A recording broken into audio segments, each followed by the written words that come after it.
I don't want to provoke, but come on. No, I'm just kidding. I'm Brett Clark, and by now you know what I'm here for. Ghost and booze. That's why I made it a point to visit bars, pubs, eateries, and distilleries to learn about their history. Some even say haunted history. These are stories and experiences from the staff and owners themselves, maybe even told over a drink or two, or four. This is Haunt Hops.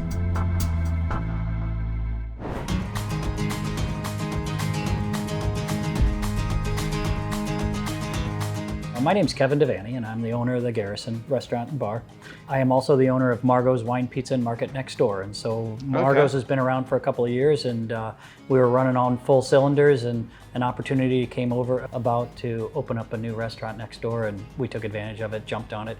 I don't like competition, so I decided to do it myself. So 6 beers on tap over there and 435 wines next door. We're an old world wine shop. We do have some California wines, but we kind of specialize in Italian, French, and Spanish wines next door. We opened it during COVID, came out of COVID, and opened the doors right when COVID was kind of ending. And it just went crazy, and the town of Pineville needed a good restaurant, and they like it, we like it, and we've kind of been part of the town ever since. So we have 2 options for everyone. So pizza and light fare, as you know, charcuterie boards and wine next door. Beer, cocktails, steak, salmon, scallops here at the Garrison. It's been very successful. We're very thankful for the town of Pineville and all the other communities around here, Ballantyne and South Charlotte and Fort Mill and Rock Hill in South Carolina. And so we're quite a destination restaurant.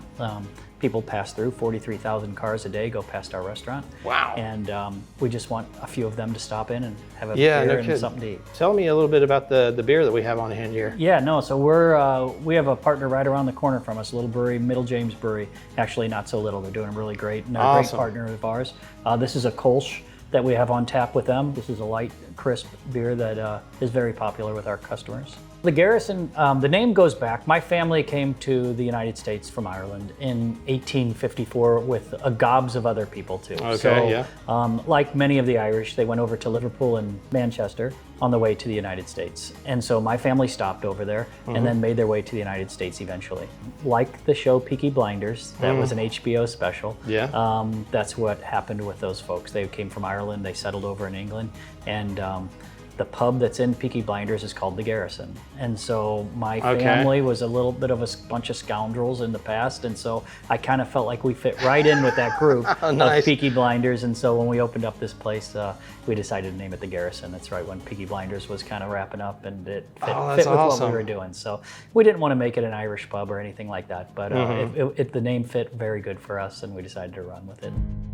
Do you know, as far as like the history of this building, do you know anything about the... So I own 4 of the buildings down the street, so including this one now. So we own these buildings, and so this dates back, the building next door where Margot's is, dates back to 1900. That was the general store in town in early 1900s. This building was built just after that in 1921. So this was the original bank in town. This was a savings and bank, and upstairs was a series of apartments.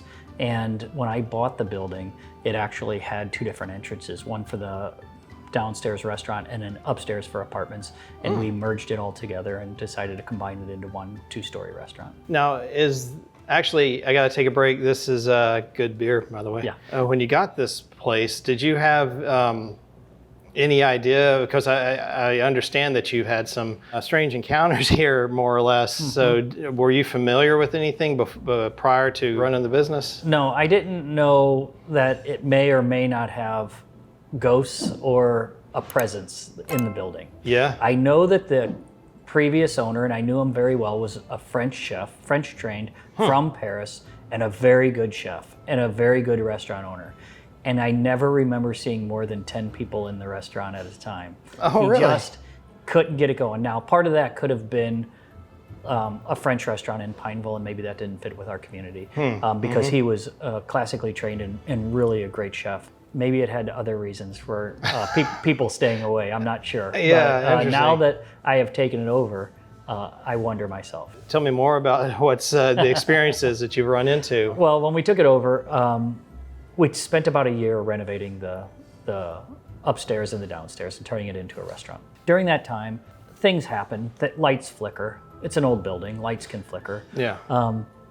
But water faucets turning on for no reason. Oh, no kidding. Brooms that we have resting against the wall that we know are secured against the wall, falling over, putting it back up there, falling over again. That sort of thing happening over and over again. Okay. Yeah, those sort of things happen during construction. After that, once we opened the doors, then all kinds of craziness started happening. No kidding. Yeah. Because with construction, we didn't mind if something was broken. If we walked in and some bricks had fallen off of the pile that we had, or if some tiles that we had were cracked the next day when we came in, we didn't notice those things. That's part of construction. Yeah. But once we're signed, sealed, and delivered, once everything's shiny and we're ready to open the doors, and then the tiles start to crack, and then the light switch breaks, and then a light bulb breaks, and then a light falls out, or a broom falls 2 or 3 times, a fire alarm goes off, those sort of things, you start to wonder a little bit.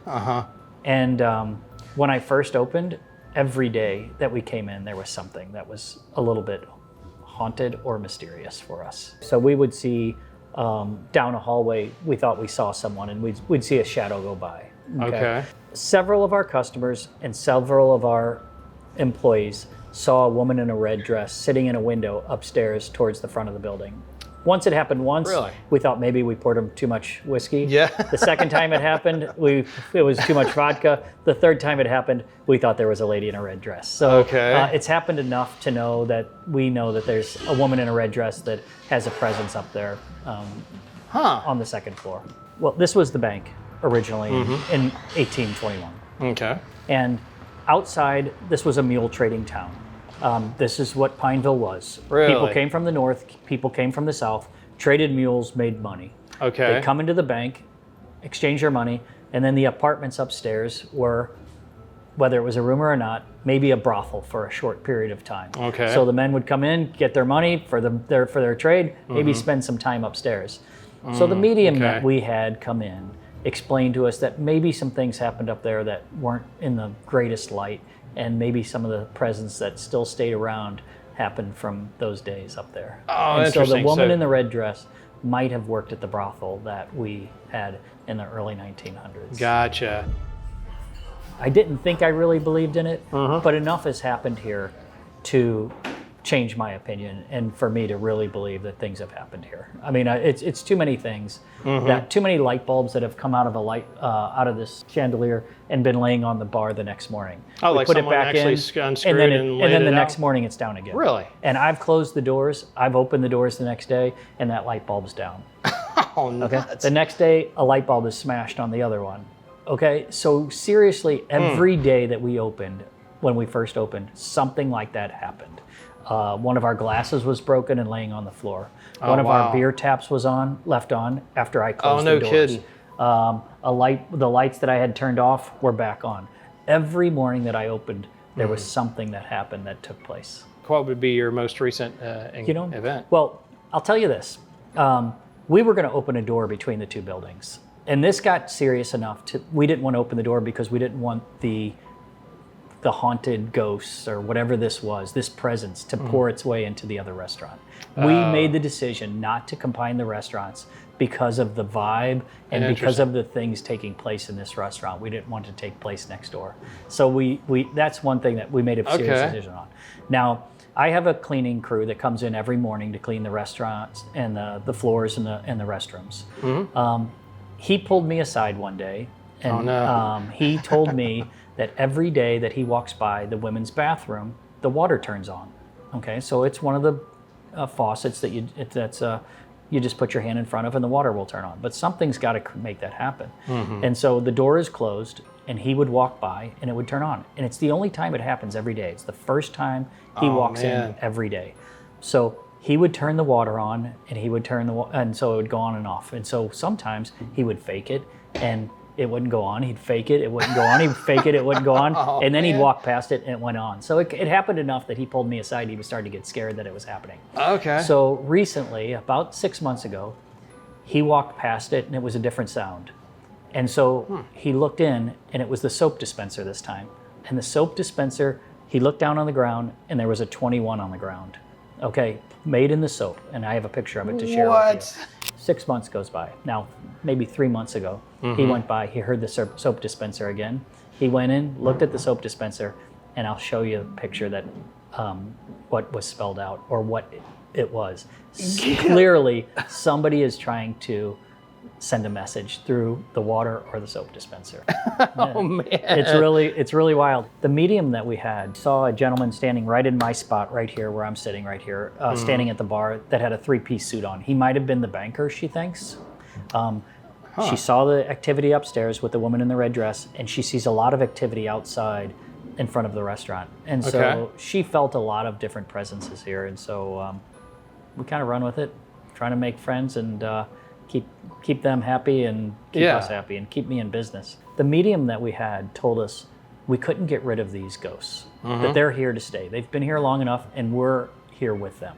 And she advised us to put out a glass of wine, a plate of food, and welcome them to the restaurant and say, we're here, that's cool. You're here, why don't we make fun here? And so for a while we were putting a glass of wine on a particular table where the woman in the red dress was seen. So maybe that's helped a little bit, maybe it hasn't. Oh, that's cool. Had you had any like paranormal investigators been in here, and have you had any feedback from them? Yeah, no, one night at midnight we brought a medium in, and 3 of us stayed around. And that night we asked the presence to make a noise. We heard the foot right then, 2 stomps. Okay. We did it 3 times in a row. There's a lot of creaks and things that take place in the building, but it timed out perfectly when we did this. So the medium stopped for a little while. We waited a little bit. And then as we were closing up and ready to leave, the medium asked one more time, if you're here, give us a sign. And that night, apparently, my manager left his phone behind and it started ringing that very moment that we said that. Way. So we were upstairs. The host, a young girl, a hostess that was with us that night, she ran out the door. She ran out the door. She was so scared because that the timing of it was just unbelievable. Yeah, I can imagine. That we had waited 30 minutes, that we said, all right, let's get out of here. Okay, is there one more sign? And then the phone downstairs start ringing that very second. It was just really incredible, the timing of it. And so that's the only time we've ever brought anybody in, but we've considered bringing somebody else in. Okay. They're building an there's an old hotel across the street. It closed in 1943. A few of the construction guys that are working on it came in the other day, and they've already brought somebody in to look at that place too. Oh, no kidding. They said they've experienced some things that have caused them to bring in a medium as well. Do you have any events coming around the corner here? Yeah, as a matter of fact, November 4th, is that right? November 4th, sorry about that. Yeah, November 4th, we have a special event taking place here at the Garrison. Just down the street, we have a great partnership with Kit from Kit's Trackside Craft. He has 750 beers in his bottle shop and a great bar. Ooh. It's really awesome. And he is going to battle wine versus beer. So it's going to be a sommelier Nice. versus a cicerone. It's a 5-course dinner. We are going to pair the wine and the beers up with the courses made by our chef, and then our customers are going to vote which goes better, the beer that's unique. or the wines. And so when we typically have a wine event, we don't put customers on the spot, but here we are. We are going to ask the customers what goes better with each dish, whether it was the beer or the wine. And so Kit is going to battle a local sommelier, and we'll see who comes out the winner. Oh, that'll be awesome. Yeah, it's going to be really great. Look out for that. Yeah. I'm going to put that link up there. I might be talking with the server that had a personal experience, so I'm looking forward to talking with them and see what they got to say. And her name is Faith, so if you have the faith. I really appreciate your time and your consideration, your hospitality. This has been awesome. And folks, come to the Garrison and try this Middle James. This is really good. And thank you, Nikki, too. Be sure to click the link to see my extra interview with Faith at the Garrison. And when you go to the Garrison, be sure to get their toasted ravioli. I ain't kidding. My next stop is an inn and restaurant that serves amazing food that pair well with their spirits.